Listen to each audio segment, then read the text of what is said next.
السلام علیکم ورحمۃ اللہ وبرکاتہ۔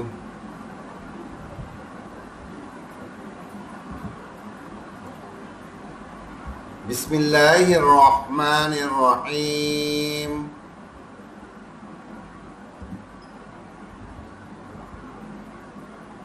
درود شریف پڑھیں گے۔ اللہم صلی علی محمد وعلى آل محمد كما صليت على إبراهيم وعلى آل إبراهيم إنك حميد مجيد۔ اللهم بارك على محمد وعلى آل محمد كما باركت على إبراهيم وعلى آل إبراهيم إنك حميد مجيد۔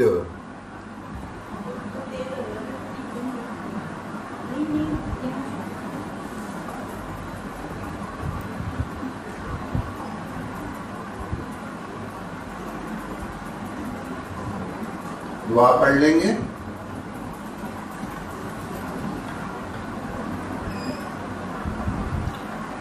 ربی یسر ولا تعسر وتمم بالخیر۔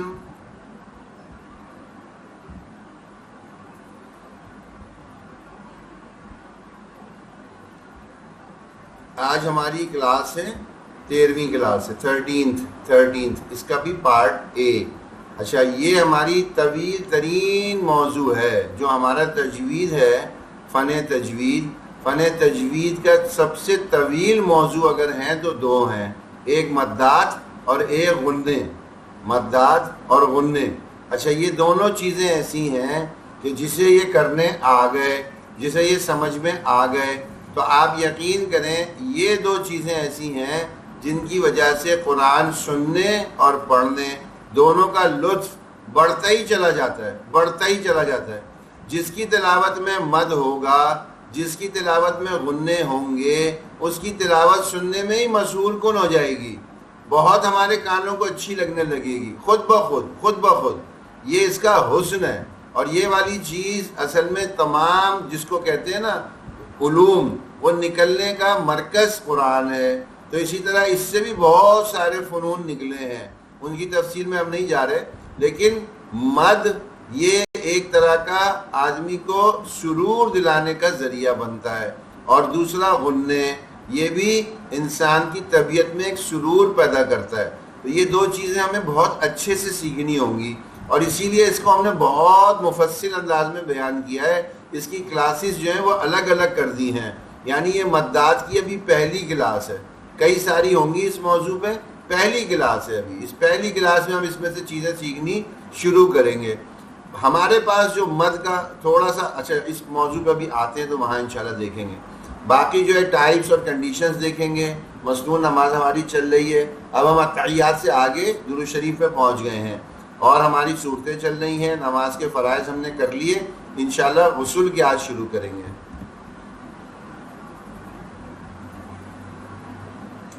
پہلا حصہ تجوید قرآن، تجوید قرآن۔ اس میں ہم جو اصل تجوید ہے، فن تجوید، اس کو سیکھتے ہیں۔ فن تجوید کیا ہے؟ میں نے عرض کیا قرآن پاک کو بالکل آسان ترین تشریح بتاؤں، قرآن پاک کو اس انداز میں پڑھنا آ جائے جس انداز میں یہ نازل ہوا، اور جیسے حضور پاک صلی اللہ علیہ وسلم نے عوام الناس کو، صحابہ کو سکھایا۔ اس طرح ہمیں بھی آ جائے. بس ٹوٹی پوٹی کوششیں کر رہے ہیں, اللہ تعالیٰ جتنا قبول فرما لے. تنوین, یہ ہمارا آخری ابھی موضوع چل رہا تھا, تھوڑا سا آپ کے سامنے دوہرا رہے ہیں جلدی جلدی. تنوین, 2 زبر 2 زیر 2 پیش, اس کو تنوین کہتے ہیں. تنوین کے اندر ایک نون چھپا ہوا ہوتا ہے, یہاں جیسے سمجھ میں آ رہا ہے. بعد 2 زبر ہیں تو 1 زبر رہ جائے گا, نون ساکن مل جائے گا. 2 پیش ہیں, 1 پیش رہ جائے گا, نون ساکن مل جائے گا.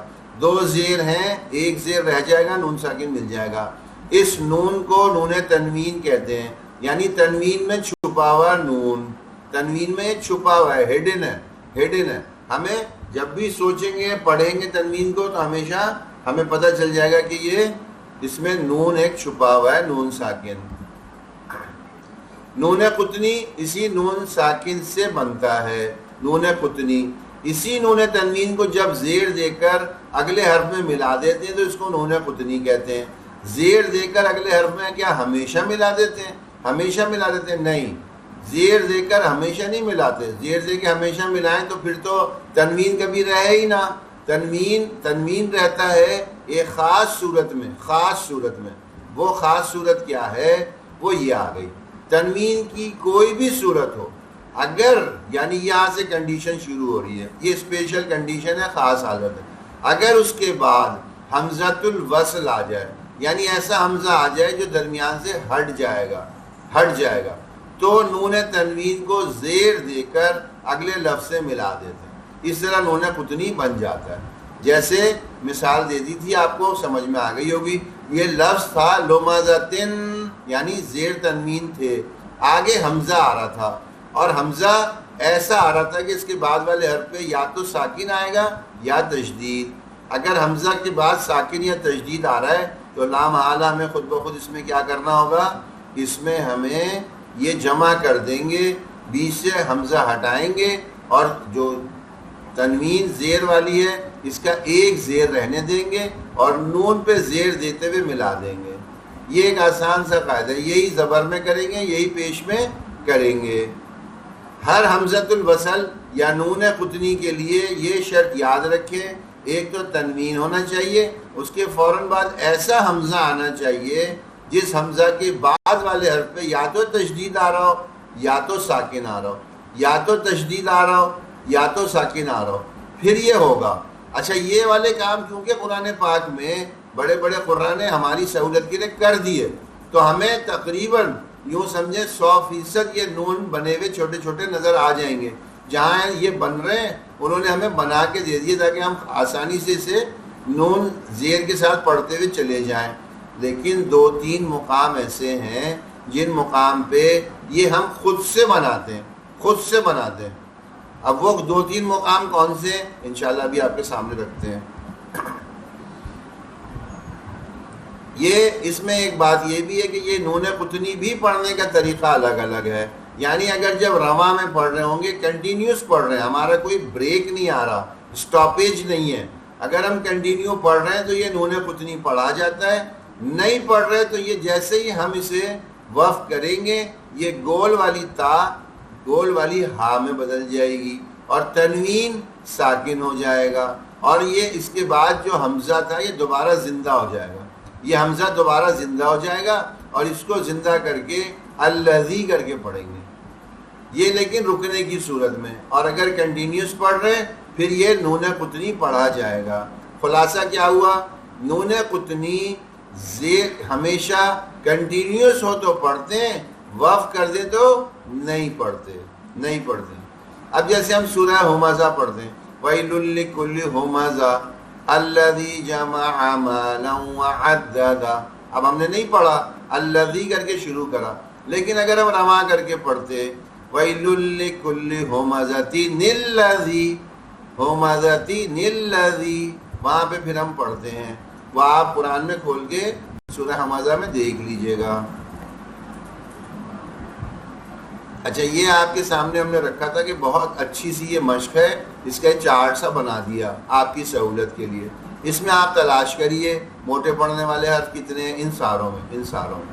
حروف حلقی یعنی صفات تلاش کریں, صفات تلاش کریں گے, اس کے ساتھ ساتھ ہمارے زیر زبر پیش حرکات بھی سامنے آ جائیں گی، اسی میں کھڑی حرکات بھی آ جائیں گی، اسی میں تنوین بھی آ جائے گا، اسی میں حروف مدہ بھی آ جائیں گے، اسی میں حروف لین بھی آ جائیں گے. یعنی یہ ساری چیزیں ہمارے پاس اس میں سے تلاش کر کے آ جائیں گی.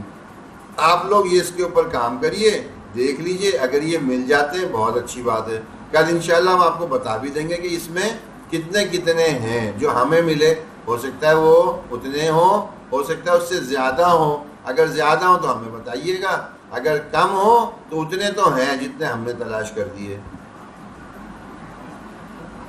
آج کا ہمارا موضوع ہے مدات. مدات، اب اگر کوئی پوچھے مدات کیا چیز ہے تو اس کی تشریح کیا ہے؟ مد کی جمع. مد، بہت سارے مد کو جب ہم ڈسکس کریں گے، بہت سارے مد کو جب ہم ڈسکس کریں گے، اپنا موضوع بنائیں گے تو یہ مدات کہلائے گا. مدات، تو یہ مدات کو ہم سیکھ رہے ہیں. کیوں؟ کیونکہ الگ الگ قسم کی مدیں ہیں. ورنہ تو کوئی کہے بھائی مد کو ہی ہم سیکھ لیں، مدات کیوں ہو گیا؟ مدات اس لیے ہوا کہ مد کی قسمیں بڑی مختلف ہیں، ہمیں وہ ساری سیکھنی ہے. اس لیے جب ہم بہت ساری مد کی قسمیں سیکھیں گے تو ان کو جمع کر کے مدات کہتے ہیں. مد ہے کیا چیز؟ مد ہے حرف کو کھینچنا.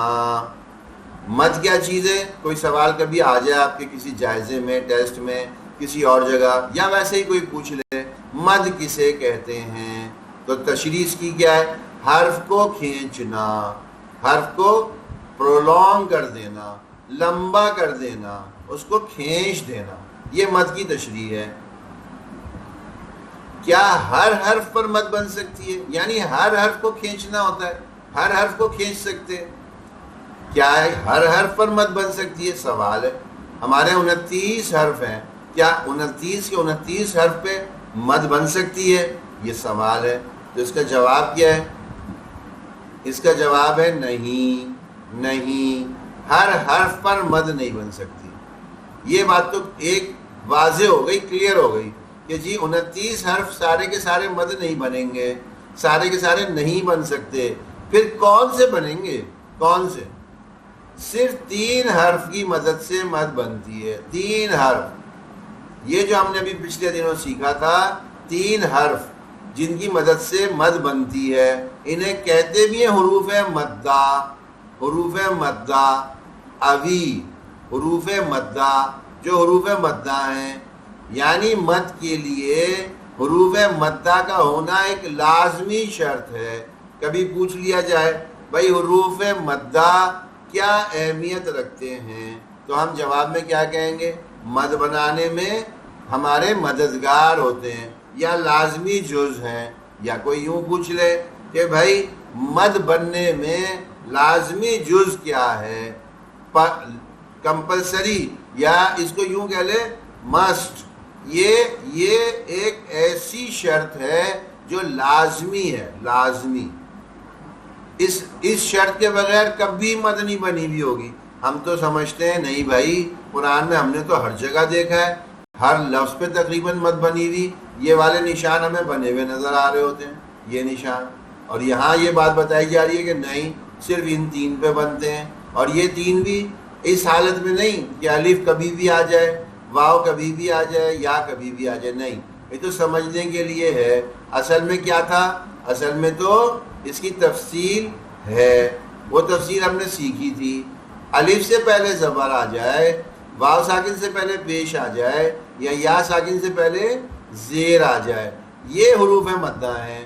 یہ الف مدہ ہے، یہ واو مدہ ہے، یہ یا مدہ ہے. اور اس کے متبادل، اس کے جیسے یہ 3 اور حروف مدہ ہوتے ہیں. تمام کھڑی حرکات، کھڑا زبر الف مدہ، الٹا پیش واو مدہ، کھڑی زیر یا مدہ. یہ تینوں اس کے قائم مقام ہیں، اس کا ریپلیسمنٹ ہے. اگر یہ آ جائے تب بھی حروف مدہ ہے، یہ آ جائے تب بھی حروف مدہ ہے. یہ حروف مدہ ہمارے ذہن میں ہے تو مد سمجھنا آسان ہو جائے گا انشاءاللہ. مد کی شکلیں، مد کی 2 شکل ہے جو قرآن میں ہم نے دیکھی ہے، بہت دفعہ دیکھی ہے. مد کی اشکال 2 ہیں. ایک اس انداز کی ہوتی ہے، ایک اس انداز کی. ایک یوں کہہ لیں ایک لکیر لے کے ہلکا سا نیچے کھینچ دی اور دوسری ایک ہلکی سی لہر سی بنا دی، یہ دو ہوتے ہیں، دو۔ تو مد کی دو شکلیں ہیں اور قسمیں بھی کتنی ہیں؟ دو ہیں۔ مد کی شکلیں بھی دو ہیں، قسمیں بھی دو ہیں۔ قسمیں کون سی ہوتی ہیں؟ ایک کو بڑی مد کہتے ہیں، ایک کو چھوٹی مد کہتے ہیں، سب کو پتہ ہے، سب کو، یہاں تک کا علم ہر ایک کے پاس ہے، ہر ایک کو پتہ ہے۔ یہاں تک جو علم ہے ہمارے پاس، اس میں ہماری جو تشریح ہے، ہماری اپنی تشریح جو ہمیں زندگی بھر سے سیکھی ہوئی ہے یا سکھائی گئی تھی، وہ کیا تھی کہ بڑی مد کا مطلب ہے لمبا کھینچ دو، یہ والا نشان، اور چھوٹی مد کا مطلب ہے کم کھینچو، یہ والا نشان۔ ہمیں یہی سکھایا گیا، ہماری علمیت، ہماری قابلیت، ہمارا علم جو ہمیں بتایا گیا وہ اسی انداز کا تھا۔ کسی سے بھی پوچھیں گے، اکثر جنہوں نے اس کا پورا علم نہیں لیا وہ اس کی تشریح یوں ہی کریں گے، بڑی مد کا مطلب ہے لمبا کھینچ دو، چھوٹی مد کا مطلب ہے کم کھینچو۔ دونوں میں بنیادی یہی فرق سمجھتے ہیں، یہی سمجھ رہے ہوتے ہیں، یہ مطلب ہی غلط ہیں۔ یہ سب سے پہلے ہمیں اپنے ذہنوں سے اریز کرنے ہوں گے، ہمیں مٹانے ہوں گے، مٹانے۔ مطلب اس کا لمبا کھینچنا اور کم کھینچنا بالکل نہیں ہے، بالکل نہیں ہے۔ اب یہ بات ہم نے کہہ دی، دعویٰ بڑا ہے، کیسے اس کو ثابت کریں گے تو یہ انشاءاللہ اگلی کلاس میں بتائیں گے۔ دوسرا حصہ ہمارا ہے مسنون نماز، اس میں ہم چل رہے تھے، اتحیات ہم نے کر لی تھی، اب ہم درود شریف پہ پہنچ گئے۔ اب درود شریف میں بھی غلطیاں ہیں، یہ تو ہم روز بھی پڑھ رہے ہیں آج کل، اور ویسے بھی ہمیں آتی ہے، تو اس میں بھی غلطیاں ہیں۔ ممکنہ دیکھ لیتے ہیں بھائی کتنی ہیں غلطیاں، یہ آ گئی ممکنہ غلطیاں، 30 کے قریب تو پہلے ٹکڑے میں ہیں۔ ایک جو آدھا ٹکڑا ہے نا، پہلا اور دوسرا کم و بیش ایک جیسا ہے، سوائے ایک اس لفظ کے بارک یا صلی، ان کے علاوہ تقریباً کما یہ بارک تھا، صلی تھا، بس یہ فرق ہیں، دو لفظ کے فرق ہیں، باقی ایک جیسے ہیں۔ تو یہ ہمیں پہلے ٹکڑے میں اگر ممکنہ 30 جگہیں ہیں جہاں احتیاط کرنی ہے، تو دوسرے ٹکڑے میں بھی کم و بیش وہی 30 جگہیں ہیں جس کی احتیاط کرنی ہے۔ تو پوری درود شریف میں کتنی ہوئی؟ پورے درود شریف میں کتنی ہوئی؟ یہ 60 ہو گئی، 60۔ فائدہ لیکن یہ ہے کہ اگر پہلے 30 ٹھیک کر لیے تو انشاءاللہ اگلے 30 خود بخود ٹھیک ہو جائیں گے۔ وہاں ایک کا ٹھیک کرنا اصل میں ایک کا نہیں بلکہ 2 جگہ کا ٹھیک کرنا ہے، ایک یہاں ہو جائے گا، ایک یہاں ہو جائے گا، ایک یہاں ہو جائے گا، ایک یہاں ہو جائے گا، ایک یہاں ہو جائے گا، ایک یہاں ہو جائے گا۔ تو وہ 30 ہم نے ٹھیک کرے، 60 ٹھیک ہو جائیں گے۔ اب اس میں دیکھتے ہیں غلطیاں ہوتی کیا ہیں، غلطیاں ہوتی کیا ہیں۔ پہلی غلطی ہے کہ یہاں پہ بھی نشاندہی نہیں کی، لیکن ہم آپ کو بتا دیں، یہ جو لفظ ہیں 2 قرآن پاک میں آتے ہیں، اللہ کا ذاتی نام، اللہم، اللہم، یہ دونوں اسم جلالہ ہیں۔ ان کو کیا کہتے ہیں؟ اسم جلالہ۔ اور اسم جلالہ کی کیا خاصیت ہے؟ جب بھی زبر سے یا پیش سے یہ شروع ہو تو اسے موٹا کر کے پڑھتے ہیں، اور اگر زیر سے شروع ہو تو اسے باریک کر کے پڑھتے ہیں۔ یہ ہمیں سیکھنا ہوگا، تھوڑا سا ذہن میں بٹھانا ہوگا۔ جب بھی ہمیں لفظ اللہم یہ ملے گا تو ہم دیکھیں گے زبر سے شروع ہو رہا ہے یا پیش سے۔ اگر زبر یا پیش سے شروع ہو رہا ہے تو ہم اسے موٹا کر لیں گے، اور اگر زیر سے شروع ہو رہا ہے تو باریک کر لیں گے، ٹھیک ہے؟ تو اس کے اندر پہلی غلطی تو یہی ہے، یہ بعض دفعہ موٹا نہیں کرتے، اللہم، اللہم یوں پڑھ لیتے ہیں، اللہم۔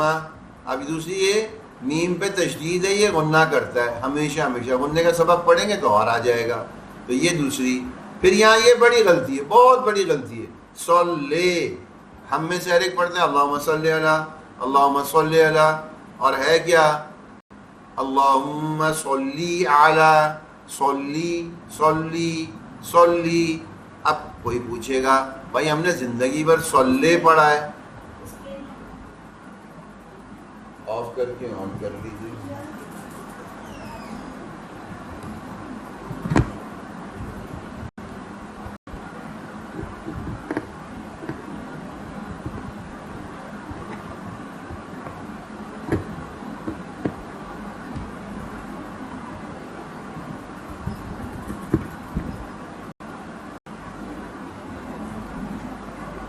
بتا دیجیے گا اگر آ جائے ضرور.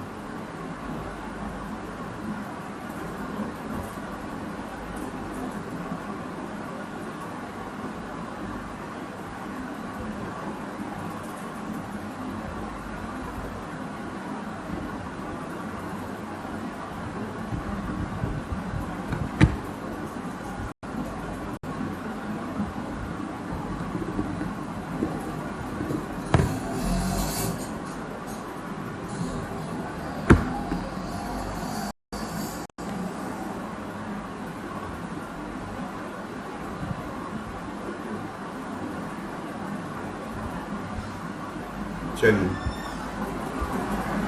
تو یہ جو غلطی ہے یہ بہت بڑی ہے. اب آپ میں سے کوئی کہے، بلکہ زیادہ تر کہیں کہ بھائی ہم تو سبھی لوگ یوں پڑھتے ہیں، ہم نے تو سنا بھی یوں ہی ہے.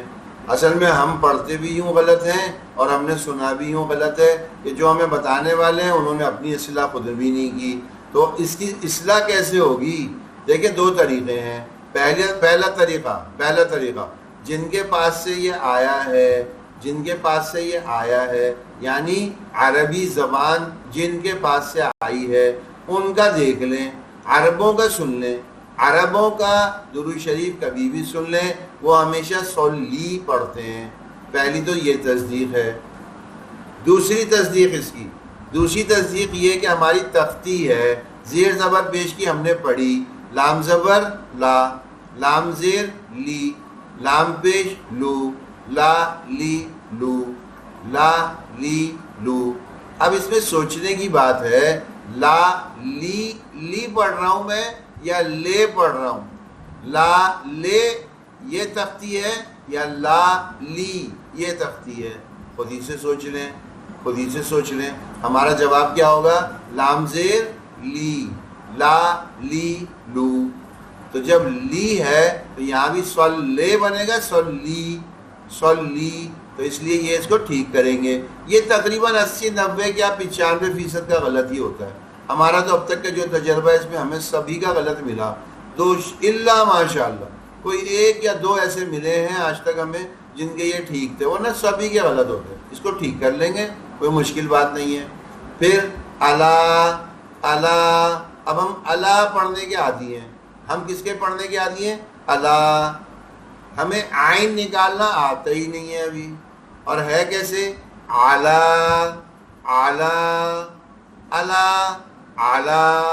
دونوں میں فرق سن رہے ہیں. اعلی عین اعلی. پھر محمد مو کر دیتے ہیں. مو نہیں ہے، مو. میم زبر ما، میم زیر می، میم پیش مو، ما می مو، ما می مو. اور ہم نے کبھی یہ تختی پڑھی ہے؟ ما می مو. مو تو کوئی ہوتا ہی نہیں ہے. پھر ہم محمد کیوں کہتے ہیں؟ محمد. اب میں آپ کو ایک اور بات بھی بتا دوں. انگلش میں جب اسپیل کرتے ہیں نا تو جو لوگ MOH سے کرتے ہیں، وہ مو کر رہے ہوتے ہیں. اور جو MU سے کرتے ہیں وہ منہ ہوتا ہے، وہ مو نہیں ہوتا. محمد. تو صحیح اسپیلنگ عربی کے قاعدے کے حساب سے اگر دیکھا جائے، جو پروناؤنس کرے گا MU کر کے کرے گا. تو اس لیے اس کو MU سے ہی ہمیشہ لکھنا چاہیے. پھر میم تشدید ہے، یہ غنہ کرے گا. پھر اعلیٰ یہ مد ہے. ہم جب یہ ابھی سیکھ جائیں گے نا مد کیوں پڑھ رہے ہیں، یہ کیسے بنی ہے، یہ سب باتیں ہمیں آ جائیں گی تو ہمیں پتہ چلے گا اچھا یہاں لمبا کرنا ہے. پھر یہ آلے یہ بھی وہی غلطی کرتے ہیں جو ہے سلے میں کرتے ہیں. تو یہ سلی، آلے آلی، صلیتا لیتا نہیں ہے، لیتا. یا ساکن سے پہلے زبر ہے، حروف لین بن رہا ہے، نرمی سے پڑھیں گے. صلیتا نہیں ہے، صلیتا. پھر علا یہ ویسے ہی جیسے یہاں ٹھیک کیا. اب کیوں کہہ رہا ہوں میں؟ کیونکہ با ساکن حالت میں آ گیا. حروف قلقلہ ہے. قطب جد، قاف تا با، جیم دال، یہ ساکن حالت میں آتے ہیں. کبھی بھی قرآن میں کہیں بھی آ جائے، شروع میں آئے، درمیان میں آئے یا آخر میں آئے، ہمیشہ ایکو ساؤنڈ بناتے ہیں، ایک گونج پیدا کرتے ہیں. اب اگر میں یوں پڑھوں ابراہیم ابراہیم، اور ایک میں یوں پڑھوں ابراہیم ابراہیم، تو یہ ہمیں سیکھنا ہے. جو ہمارے قواعد ہیں وہ کیسے جاری ہوتے ہیں، ہماری روزمرہ کی چیزوں میں ہو رہے ہیں. یہ تو ابھی تو قرآن جب پڑھنے پہ آئیں گے تو پھر وہاں مزہ آئے گا. پھر اعلیٰ، وہی عین درمیان حلق سے، لا کھینچیں گے، آلے نہیں ہے آلی. اب وہی قلقلہ کریں گے. انکا، نون تشدید میم تشدید، یہ غنّے کرتے ہیں تو یہاں بھی غنّہ ہوگا. ابھی آپ نے پڑھا نہیں، کوئی بات نہیں. حمید مجید، ٹھیک ہے. ایک ٹکڑا بھی ہم نے کیا، ایک ٹکڑا. اس کے اندر ہمیں 30 ممکنہ غلطیاں ہو سکتی ہیں. تو یہ بتا بھی دی، آپ لوگ اپنی اپنی ذرا جائزہ خود سے لے لیجئے گا، جس کی غلطی ہے اسے ٹھیک کر لیں گے. آپ پڑھ لیتے ہیں. اللہم صلی علی محمد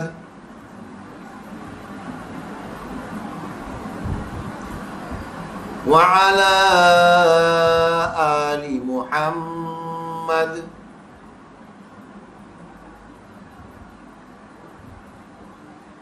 كما صليت على إبراهيم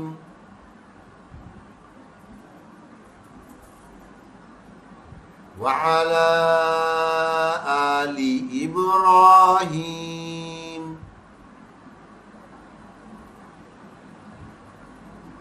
إنك حميد مجيد. ٹھیک ہے، ایک ہی ٹکڑا پڑھا ہے، ابھی دوسرا ٹکڑا انشاءاللہ کل دیکھ لیں گے. تیسرے حصہ ہمارا صورتیں. اس میں ہم نے یہ چارٹ دیا تھا سب کو پورا کر کے بنانے کے لیے. پرنٹ کر کے یہ پیج بھی دے دیے تھے تاکہ یہ لکیریں وکیریں کھینچنا ہے، سب بنانا، آپ اتنی مشقت سے بھی بچ جائیں. اب یہ سبھی کے پاس ہوں گے، اور اس کے اوپر بہت سارے لوگ اس پہ کام بھی کر چکے اور کر بھی رہے ہیں. تو ہماری بس اس میں خوشی اس بات کی ہے، ہمارے کیونکہ کچھ ساتھی مسجد کے ایسے ہیں جن کے گھر والے یہاں آتے ہیں، تو انہوں نے بتایا بھائی آپ نے ہمارے گھر والوں کو اچھے کام پہ لگا دیا. اب ماشاءاللہ گھر میں ایک ایک 2 گھنٹے قرآن کھول کے بیٹھے ہوتے ہیں اور اس میں یہ چیزیں تلاش کر رہے ہوتے ہیں. ہم نے کہا بھائی یہ تو سعادت کی بات ہے، یہ تو سعادت کی بات ہے کہ اب کم از کم ایک رجحان یہ تو پیدا ہوا کہ ہم اپنا وقت قرآن کے ساتھ بتائیں، قرآن کے ساتھ لگائیں. جو ہمارا وقت، کیا خیال ہے، جو ہمارا وقت قرآن کے ساتھ، چاہے اس میں ہم یہ حرف ہی تلاش کر رہے ہیں، قرآن کے ساتھ جو وقت ہمارا گزر رہا ہے گھر پہ، دن ہو یا رات، اگر ہمارا وہ وقت قرآن کے ساتھ جتنا بھی گزر رہا ہے، کیا خیال ہے اس سے بھی زیادہ قیمتی وقت بن سکتا ہے؟ بن سکتا ہے ہمارا. یہ تو ہمارا قیمتی وقت ہے، یہ سرمایہ ہے. ہو سکتا ہے قبر میں جا کے ہمیں یہی سب سے زیادہ نورانی نظر آئے کہ واہ واہ کیا وقت تھا جو ہم نے قرآن کے اندر یہ تلاش کرنے میں، قرآن میں یہ باریکیاں ڈھونڈنے میں، قرآن سیکھنے سمجھنے میں ہم نے یہ وقت لگا دیا. یہ قیمتی ہو گیا، اللہ کی بارگاہ میں قبول ہو گیا. اللہ نے ہمارا رخ اپنی جانب کر دیا، دین کی جانب کر دیا. بہت سی وہ باتیں ہم پہ کھول دی جس کی طرف کبھی ہماری سوچ بھی نہیں جاتی تھی، کبھی ہمیں ذرائع بھی میسر نہیں آتے تھے. اللہ نے ہمارے لیے راستے آسان کر دیے. حدیث میں آتا ہے، حضور پاک صلی اللہ علیہ وسلم نے فرمایا، اللہ رب العزت کہتے ہیں، اللہ فرماتے ہیں کہ میں جب کسی بھی انسان کے ساتھ بھلائی کا ارادہ کرتا ہوں، یعنی میں اس سے خوش ہوتا ہوں اور اس کے لیے کوئی بہتری کا فیصلہ کرنا چاہتا ہوں، میں اسے دین کی سمجھ دے دیتا ہوں، میں اسے دین سے جوڑ دیتا ہوں. اب کسی نہ کسی درجے میں اللہ نے ہمیں کوئی نہ کوئی تھوڑا بہت ایک تعلق تو دے ہی دیا ہے. اس کی قدر کریں اس کے لیے اللہ کا شکر کریں اور اس کی حفاظت کریں۔ خدا نہ خواستہ یہ ملی ہوئی نعمتیں اگر اللہ کی طرف سے، اللہ کی رحمت ہماری طرف متوجہ اور ہم نے بے اعتنائی کی یا ہم نے اپنے آپ کو کسی ایسے کام میں جس سے اللہ ناراض ہوتے ہیں اپنے آپ کو اس میں رکھا، تو کہیں اللہ کی ناراضگی سے ہمیں ملی ہوئی نعمتیں چھن نہ جائیں۔ اور میں کیا عرض کروں، اللہ کی ناراضگی ملی ہوئی نعمتوں میں روحانی نعمتیں چھنا کرتی ہیں، دنیاوی نعمتیں نہیں چھنا کرتی۔ عجیب بات ہے اللہ کی طرف سے ناراضگی جب دیکھنی ہو، میرا رب مجھ سے راضی ہے یا مجھ سے ناراض ہے، بس دیکھ لیں میرا دھیان قرآن پڑھنے کی طرف لگ رہا ہے یا نہیں لگ رہا، نماز پڑھنے کی طرف لگ رہا ہے یا نہیں لگ رہا، مجھے دین کی اچھی باتیں اچھی لگ رہی ہیں یا مجھے جن چیزوں سے برائی محسوس کرنی چاہیے مجھے برائی محسوس ہو رہی ہے۔ جب تو میں اللہ کے قرب لیے ہوئے ہوں، اللہ مجھ سے کسی درجے میں راضی ہیں، لیکن اگر اس کے برخلاف ہے تو ہم اپنا ہر ایک جائزہ لے لے گا، سب کو سمجھ آ جائے گا۔ اتنا آسان میں نے آپ کو یہ نسخہ بتایا ہے، اس کے لیے کسی شیخ کے پاس جانے کی ضرورت نہیں، کسی پیر کے پاس، کسی سے کچھ پوچھنے کی ضرورت نہیں، اپنے آپ کا محاسبہ اور جائزہ ہم خود لے لیں، سب سمجھ میں آ جائے گا۔ خیر بات لمبی ہو گئی، تو ہم نے یہ چارٹ تقریباً سبھی نے کر لیے ہوں گے، یہ ہم آپ کو انشاءاللہ یہ دو جو ہیں یہ بھی بتا دیں گے اور پھر یہ مکمل ہو جائیں گے۔ تو آپ سبھی کوشش کریں 1-2 روز میں اس کو چارٹ کو کمپلیٹ کر کے جمع کرا دیں، سبھی جمع کرا دیں، کچھ نے جمع کرایا ہے، باقی جو رہ گئے ہیں وہ جمع کرا دیں۔ اعوذ باللہ من الشیطان الرجیم،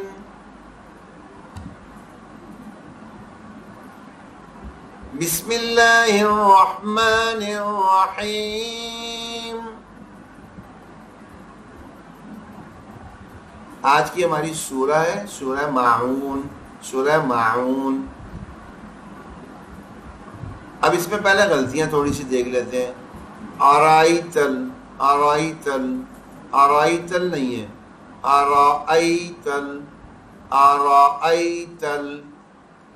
ارائیتل نہیں ہے، ارائیت الذی نہیں ہے، ارائیت الذی۔ اچھا پھر ذال ادائیگی صحیح ہو، یہاں بھی ذال کی ادائیگی اچھی ہو جائے۔ بیچ میں کوئی بات بس یاد آ جاتی ہے، کیا عرض کریں۔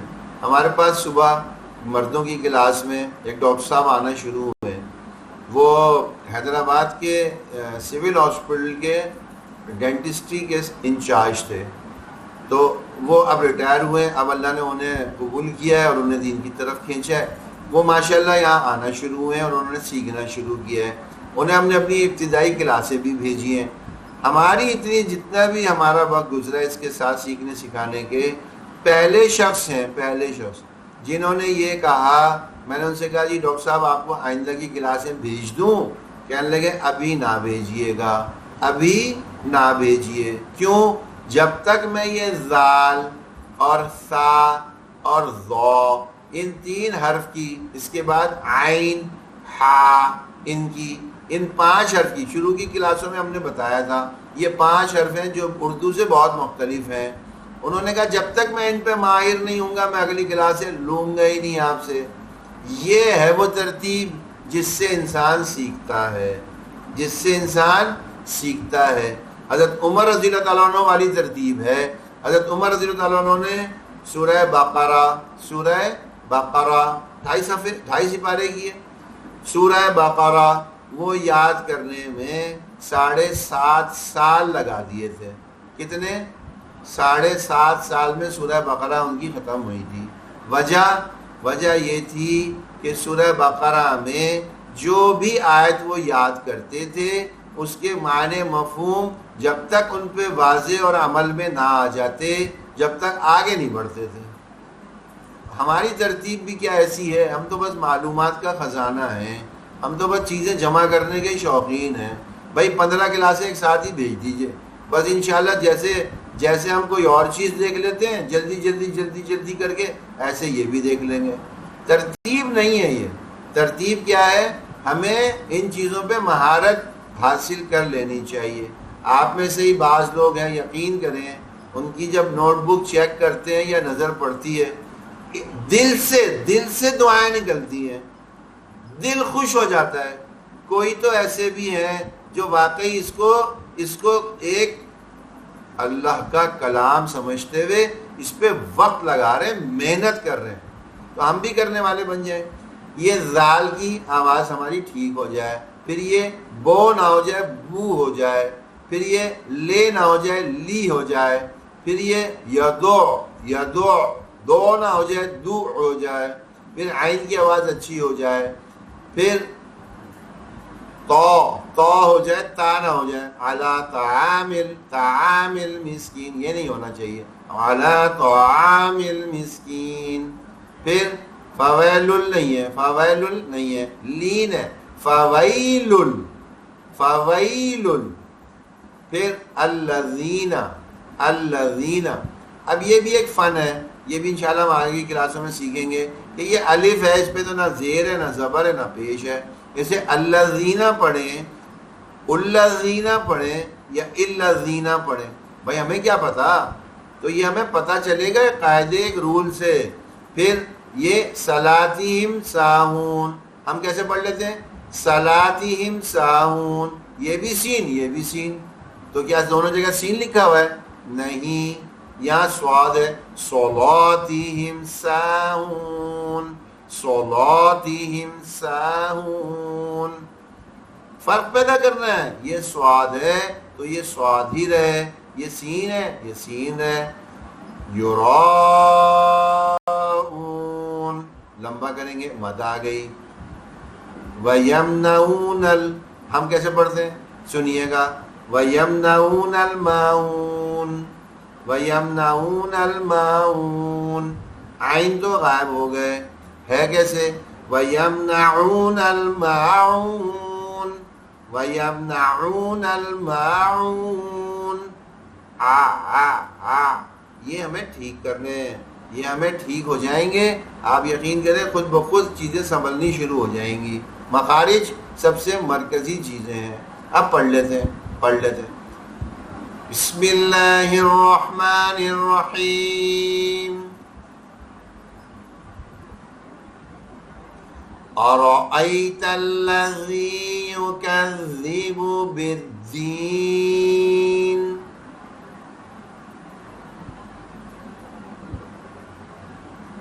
فَذَلِكَ الَّذِي يَدُعُّ الْيَتِيمَ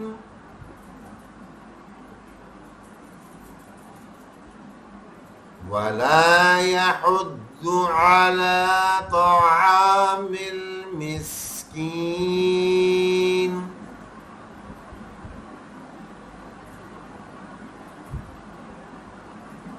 فَوَيْلٌ لِّلْمُصَلِّينَ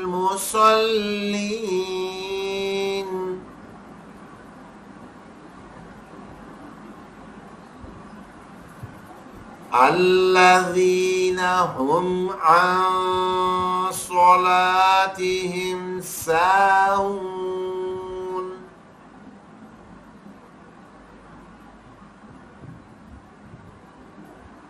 الَّذِينَ هُمْ يُرَاءُونَ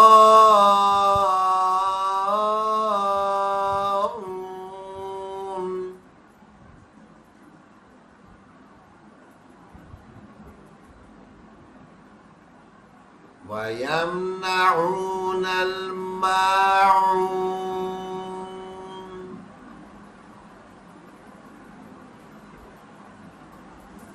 صدق اللہ العظیم۔ ایک یہ عادت بھی بنا لیں، ویسے جب بھی قرآن کی تلاوت ختم کریں آخر میں اس کے صدق اللہ العظیم کہہ لیا کریں۔ اچھا، اب اس میں دیکھیں، اس میں ہم نے حروف کی صفات لکھ دی ہیں تاکہ آپ کو اس میں سے تلاش کرنے میں دشواری نہ ہو۔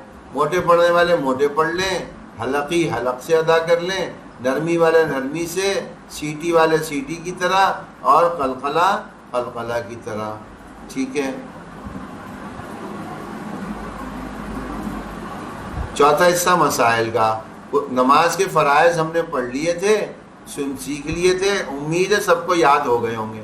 جسے اب یاد نہیں ہے، اب ہم ایسے کر لیتے ہیں، جسے یاد نہیں ہے وہ کسی ایک یا دو سے پوچھ کے یاد کر لیں تاکہ ان کا بھی رہ نہ جائے. اب ہم پڑھیں گے غسل کے فرائض. غسل کے فرائض، یہ بڑی مذاق کی سی بات. غسل کے فرائض کسی نے پوچھا کتنے؟ انہوں نے کہا 3. انہوں نے کہا کون کون سے؟ انہوں نے کہا جی پانی، بالٹی اور تولیہ. 3 ہے جی فرائض. پانی ہونا چاہیے بالکل، بالٹی ہونی چاہیے بالکل، اور تولیہ ہونا چاہیے. بس انہوں نے کہا 3 ہی فرائض ہیں. اب 3 تو صحیح بتایا تھا لیکن یہ نہیں ہے وہ 3 فرائض. وہ فرائض کچھ اور ہیں. پہلا فرض منہ بھر کر کلی کرنا. منہ بھر کر کلی کرنا. تھوڑا تفصیل میں جائیں اس طرح سے کوئی حصہ حلق تک باقی نہ رہ جائے. دانت وغیرہ میں کچھ پھنسا ہو پہلے صاف کرنا چاہیے. روزے سے نہ ہو اچھی طرح غرارے کر لینا چاہیے. یہ منہ کو پورا ایک قطرے کی جگہ بھی خالی نہ رہے اور غرارے کر لیں اگر روزے سے نہ ہو تو، تاکہ حلق تک بھی پانی پہنچ جائے. دانتوں میں کچھ پھنسا ہوا ہے اس کو پہلے نکال لیں.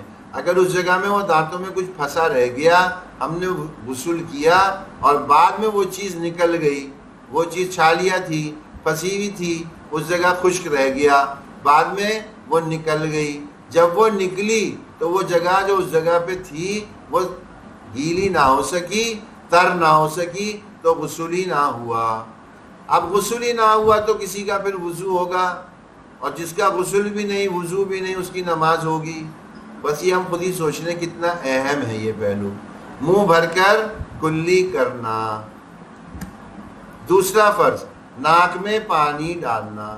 ناک کو پہلے خوب اچھی طرح صاف کریں، یعنی پہلے ناک میں پانی ڈال کے، جس کو کہتے ہیں نتھرنا، ناک کو صاف کر لیں. اس میں کوئی چیز رینٹ وغیرہ لگی نہ رہے. بعض دفعہ سوکھی بھی رینٹ ہوتی ہے، اندر چپکی بھی ہوتی ہے، بعض دفعہ وہ چپکی بھی ہوتی ہے. اب ہم نے اس سے اپنا پانی ڈالا، اس کے اطراف میں گھوم کے پانی نکل گیا. تھوڑی دیر کے بعد یا شام تک وہ رینٹ ٹوٹ کے گر گئی. اب جس جگہ سے وہ ٹوٹ کے گری وہ جگہ سوکھی رہ گئی، وہ جگہ بغیر غسل کے پانی پہنچے رہ گئی، تو ہمارا غسل نہیں ہوا. اس لیے اچھی طرح پہلے ناک کو صاف کرنا ہوگا. پھر ناک کی نرم ہڈی تک پانی کو پہنچانا. روزے کی حالت میں ہو تو احتیاط کریں، اوپر اتنا نہ چڑھائیں، لیکن ناک کی نرم ہڈی، ناک کے اوپر سے دبانا شروع کریں. اپنی ناک کو اوپر سے دبانا شروع کریں. جہاں جا کے دبنا بند ہو جائے، جہاں جا کے دبنا بند ہو جائے بس وہاں تک پہنچانا ضروری ہے. آسان سی بات ہے. ایک انگلی سے اپنی ناک کو بالکل کونے سے، باہر کے کونے سے دبانا شروع کریں. دبتی رہے گی دبتی رہے گی، ایک جگہ جا کے دبنا بند ہو جائے گی. درمیان ہوگا، تقریباً درمیان ہوگا. بس اس جگہ تک پانی کا پہنچانا یہ لازمی امر ہے، لازمی ہے. تیسرا فرض تمام جسم پر پانی بہانا. تمام جسم پر. اب تمام جسم پر خوب اچھی طرح پانی بہانا کہ بال برابر بھی کوئی حصہ خشک نہ رہ جائے. بال برابر بھی کوئی حصہ خشک نہ رہ جائے. اب میں اس میں 2 باتیں عرض کر دوں. پہلی یہ کہ پانی بہانا یہ مسنون عمل جو ہے، مسنون عمل، وہ تو یہی ہے کہ بیٹھ کے نہایا جائے. مسنون عمل یہی ہے، پردہ بھی اسی میں ہے کہ بیٹھ کے نہایا جائے. گو کہ ہمارے باتھ روم بند ہوتے ہیں، لیکن بیٹھ کے نہانا سنت کی نیت سے بیٹھ کے نہانا یہ بھی اجر سے خالی نہیں ہے، یہ بھی اجر سے خالی نہیں ہے. اب بعض لوگوں کو یہ شکایت ہوتی ہے کہ بھائی بیٹھ کے اگر نہا رہے ہیں تو ہو سکتا ہے جسم کے کچھ حصے ایک دوسرے سے جڑے ہوئے ہوں، پانی پوری طرح نہیں پہنچاؤ، یا مگے سے پانی ڈال رہے ہیں تو تیزی سے نکل گیا، ہو سکتا ہے پانی نہ پہنچاؤ. تو اس کا آسان حل ہے، اپنے باتھ روم میں ایک بالٹی بھی رکھ لیں اور شاور بھی رکھیں. سنت کی نیت سے تو بالٹی سے نہا لیں بیٹھ کے، اور اس کے بعد شاور سے جتنا دل چاہے، جہاں جہاں تک دل چاہے پانی سے گیلا کرتے رہیں، کر لیں. لیکن سنت کو ساتھ ساتھ زندہ کر لیں، ساتھ ساتھ زندہ کر لیں. اچھا، یہ تمام فرائض کم از کم ایک مرتبہ کرنا ضروری ہے. یہ تمام چیزیں ایک دفعہ. لوگوں کا خیال ہوتا ہے 3 دفعہ. 3 دفعہ والی بات غلط ہے.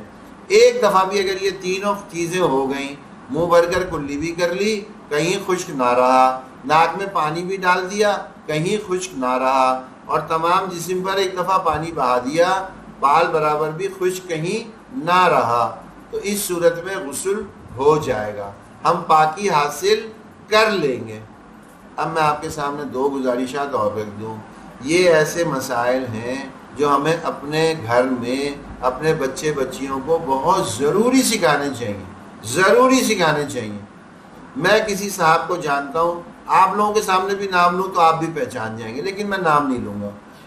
ایک صاحب کو میں جانتا ہوں جنہوں نے یہ کہا 32 سال کی عمر میں مجھے پہلی دفعہ پتہ چلا تھا کہ پاک ہونے کے لیے ناک میں پانی ڈالنا اور منہ بھر کر کلی کرنا بھی ضروری ہے، ورنہ میں تو صرف جسم کو دھو کے نہا لیا کرتا تھا، بس اسی طرح میں نہاتا تھا، اسی طرح پاک ہوتا تھا. اب ایسے ہی میں رہا. شادی شدہ شخص تھے، 32 سال کی عمر میں انہوں نے یہ باتیں بتائیں کہ میں پہلی دفعہ جان رہا ہوں کہ غسل کیسے کرتے ہیں. اب یہ مجھے بتائیں اس کا افسوس کرنا چاہیے یا نہیں؟ اور اس کا افسوس اگر ہم کر رہے ہیں تو کیا ہم اپنی نئی نسل کو، آنے والی نسلوں کو یہ علم دے رہے ہیں؟ انہیں ہم یہ سکھا رہے ہیں؟ نہیں، ہم تو انہیں او لیول میں بھیجیں گے بھائی، اے لیول میں، کیمبرج سسٹم میں بھیجیں گے. وہ ہمیں جنت کا اعلیٰ ترین مقام دلائیں گی. وہ جگہ ہے جنت کا اعلیٰ ترین، جنت الفردوس، اور جنت الفردوس کا بھی وہ مقام جس کی چھت اللہ کا عرش ہوگا. کس دماغ سے جا رہے ہیں ہم؟ کیا ہو گیا ہماری عقلوں کو؟ کہاں چلے گئے ہم؟ کس سیلاب میں بہہ گئے؟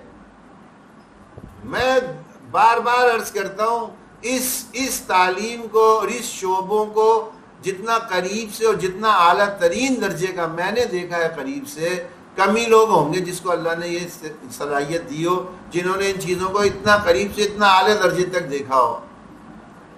ہم نے تو سب کچھ دیکھ لیا. اللہ نے کرم فرمایا، اللہ نے تھوڑی سمجھ دے دی، اللہ نے بتایا. وہ سب فن ہے، وہ دنیا کے ساتھ ختم ہے، وہ دنیا کے ساتھ ختم ہے. کسی کی قبر کے اوپر اعلان کوئی نہیں کرے گا کہ بھائی یہ جو ہے یہ فلانے کی ماں ہے، یہ صاحب پروفیسر تھے، ان کی ماں ہیں. یہ کوئی یہ اعلان نہیں کرے گا یہ ڈاکٹر صاحب ہیں، ان کی والدہ ہیں. یہ کیا قابل فخر باتیں ہوں گی مرنے کے بعد قبر والے کے لیے؟ یہ تھوڑی ہے قابل فخر بات. قابل فخر بات تو یہ ہے اعلان ہو رہا ہو بھائی یہ ہے وہ ماں جس کے 4 بچے 6 بچے سارے کے سارے حافظ قرآن ہیں. ارے یہ ہے اعلان. یہ ہمارے کان سننے کے، کان تو چھوڑ دیں، ابھی تو دماغ ہی نہیں سن رہے. پہلے دماغ سنے تو کان سننے کی استعداد بنے گی نا. ہمیں تو آج کوئی بتا ہی نہیں رہا، ہم سوچ بھی نہیں رہے. ہم تو ایک بھیڑ چال ہے. بھیڑ چال کا کیا مطلب ہوتا ہے؟ ایک بھیڑ جس طرف جا رہی ہے ساری اس کے پیچھے پیچھے جائیں گی. 500 بھیڑ چھوڑ دیں آپ، سب اسی کے پیچھے جائیں گی. ہمارا وہی حال ہوا ہوا ہے. عقل ہی نہیں ہے، سوچنے سمجھنے کا وقت ہی نہیں ہے. ہم کر کیا رہے ہیں؟ ہم دنیاوی ساری تعلیم دیں، لیکن خدا کے لیے ان کی دنیا کو بہتر بنانے سے پہلے ان کی آخرتیں محفوظ کریں، ان کی آخرت محفوظ کریں. کتنی خواتین کے یہ مسائل آئے ہمارے سامنے، یقین کریں انہیں اپنے پاکی ناپاکی کے ایام کے بعد پاک ہونے کا پتہ ہی نہیں تھا. بس نہایا اور جا کر کے نمازیں شروع کر دی. یہ ناک میں پانی ڈالنا، یہ منہ میں کلی کرنا، یہ سب پتہ ہی نہیں تھا، کچھ بھی نہیں جانتے. بس نہا لیے، بڑوں نے بتا دیا بس نہانا ہے، بس نہا لیے. او بھائی کتنی کمی ہے. 2 فرض اگر یا 1 فرض ہم نے نہیں کیا، ہمارا غسل ہی نہیں. اور جب غسل ہی نہیں تو ہماری نماز ہوگی؟ ہم خود ہی سوچ لیں. بہت اہم موضوع ہے یہ. جتنا ہمارا کھانا کھانا، سانس لینا، یقین کریں ہمارے سانس لینے سے بھی زیادہ اہم ہے. سانس نہ لی تو کیا ہوگا؟ مر جائیں گے نا. دنیاوی مسائل سے نکل جائیں گے نا. لیکن اگر یہ چیزیں رہ گئیں ہماری آخرت داؤ پہ لگ جائے گی، آخرت داؤ پہ لگ جائے گی۔ جو نہ ختم ہونے والی زندگی ہے، یہ ختم ہونے والی زندگی ہے، اس کی سبھی فکر کر رہے ہیں۔ میں حیران ہوتا ہوں، یقین کریں، لوگ آ کے بتاتے ہیں بھائی میرا ماشاءاللہ اب بچوں کی تو عمروں سے نکل گئے، اب پوتے پوتیاں نواسے نواسیاں بھائی کیا کر رہے ہیں؟ بھائی فلاں اسکول میں ہم نے ڈال دیے، ماشاءاللہ زبردست انگلش بھی سیکھ رہا ہے، زبردست چیزیں سیکھ رہا ہے، اور بھائی دین کا بھی علم سیکھا ہے، نماز کے فرائض آتے ہیں، یہ تو نہیں معلوم، یہ نہیں معلوم۔ اچھا جی اس کو پاکی ناپاکی پتہ ہے؟ نہیں بھائی یہ بھی نہیں معلوم۔ آپ کو معلوم ہے؟ بھائی ہمیں بھی نہیں معلوم۔ وہ خدا را عقلوں کو ہاتھ لگائیں اپنے اپنے، ہم کیا کر رہے ہیں، ہم کیا کر رہے ہیں؟ یہ جو جتنے بھی آج ادارے چل رہے ہیں نا علم کے نام پہ، یہ دین کی کوئی بات نہیں سکھا رہے، کچھ نہیں سکھا رہے۔ ہمارا یہ فرض ہے گھر کے اندر کہ جی ہم اپنے اپنے گھروں کے ماحول میں ان چیزوں کو زندہ کریں۔ پانچواں حصہ قرآن کی باتیں۔ بہت خوشی ہوئی یہ بات سن کے کہ کسی نے یہ پوچھا کہ جی آپ نے یہ آیت اتنی پیاری ہمیں بتا دی، لیکن اس کا ذرا ہمیں لنک بھی بتا دیتے کہاں ہے، ہم سے بھی نظر انداز ہو گیا۔ اصل میں اس کی 2 سلائیڈز تھیں، دوسری سلائیڈ میں اس کا ترجمہ بھی لکھا تھا اور یہ بھی لکھا تھا یہ کہاں ہے، وہ ہم اس کے ساتھ جوڑنے والے تھے لیکن بس یہی آ گئی۔ خیر، تو اب یہ جو آیت تھی اعوذ باللہ من الشیطان الرجیم، قل، آپ کہہ دیجئے، محمد صلی اللہ علیہ وسلم سے خطاب ہو رہا ہے، اللہ کہہ رہے ہیں یا عبادی، اے میرے بندوں، الذین، جنہوں نے اسرفو، اسراف کیا، حد سے تجاوز کیا، علی انفسہم، اپنی جانوں پر، لا تقنطوا، نہیں نا امید ہو، نہیں مایوس ہو تم، من رحمت اللہ، اللہ کی رحمت سے۔ ارے کچھ بھی کر دیا، کچھ بھی کرا ہے، میں تفصیل میں جا ہی نہیں رہا، جتنا بڑے سے بڑا گناہ کوئی سوچ سکتا ہے نا، سوچ کرنا نہیں، سوچ سکتا ہے، اور کتنی دفعہ کرنا، اتنا ہو کہ زمین آسمان کے خلا کو بھر دے گناہوں سے، پھر بھی اللہ کی رحمت سے مایوس نہ ہونا۔ یہ آیت بتا رہی ہے، یہ آیت بتا رہی ہے ان اللہ، بے شک اللہ تعالی، یغفر، معاف کر دے گا، ذنوب، گناہ، جمیعا، سارے کے سارے۔ او بھائی اللہ نے تو کوئی کنڈیشن ہی نہیں لگائی، انکنڈیشنل، انکنڈیشنل، اللہ تعالیٰ معاف کر دیں گے سارے کے سارے گناہ، اس کی طرف ہم جائیں تو۔ انہو، بے شک وہ، هو الغفور الرحیم، وہی تو ہے جو معاف کرنے والا ہے، رحم کرنے والا ہے۔ یہ کون سی آیت سورہ ہے؟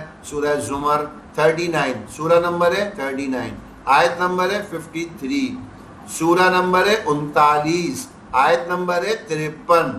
یہ قرآن کھول کے دیکھ لیں۔ میں نے عرض کیا تھا یہ جو ہم یہاں پہ آیتیں آپ کے سامنے رکھتے ہیں نا، ایک ذوق بنا لیں، ایک ہائی لائٹر لے لیں اور ایک قرآن کا نسخہ مخصوص کر لیں، بھائی یہ بس میرا ہے، اس کے ساتھ ہی میرا اوڑھنا بچھونا ہے، یعنی جب بھی میں پڑھوں گھر میں اسی سے پڑھوں۔ اسی نسخے کے اندر ہائی لائٹر سے ان آیتوں کو ڈھونڈ کے نشان لگا لیا کریں۔ ڈھونڈنا کچھ بھی مشکل نہیں ہے، ریفرنس جب آ جائے سامنے تو بہت آسان ہے۔ اگر کسی کا ریفرنس نہ ملے آپ ہم سے پوچھ سکتے ہیں، ہم آپ کو نکال کے دے دیں گے انشاءاللہ۔ تو یہ ہم نے آیت پڑھی تھی، کسی نے پوچھا کہ جی لنک ضرور دے دیں، ہم نے الحمدللہ دے دیا لنک بھی۔ اچھا، یہ تو اللہ کی طرف سے رحمت اور مغفرت اور اللہ کا پیار بتایا ہی جا رہا۔ لوح محفوظ، لوح محفوظ، لوح محفوظ کیا چیز ہے؟ یہ وہ کتاب ہے، یہ وہ ایک کتاب ہے، یوں سمجھ لیں پوری کائنات کے تمام سسٹمز اور تمام ڈیٹیلز اس کتاب میں پہلے سے اللہ نے لکھ دی۔ کائنات کو بنانے سے پہلے اللہ نے کائنات کی تخلیق، اس کے چلنے، اس کے ختم ہونے، اس کے بعد میدان محشر میں کیا کچھ ہوگا، یعنی ابتدا سے انتہا۔ جنتی جنت میں چلے گئے، جہنمی جہنم میں چلے گئے، سزا بھگتنے والے سزا بھگت کے جنت میں چلے گئے، سب کچھ ہو گیا۔ موت کو بھی موت آ گئی، اللہ نے کہا موت کو بھی ذبح کر دو، موت کو بھی موت آ گئی۔ اب اینڈلیس ختم نہ ہونے والی زندگی جو آدمی کی شروع ہوگی، وہاں تک کی باتیں اللہ نے پہلے سے، یہ ہے اللہ کا علم، اسے کہتے ہیں کامل علم.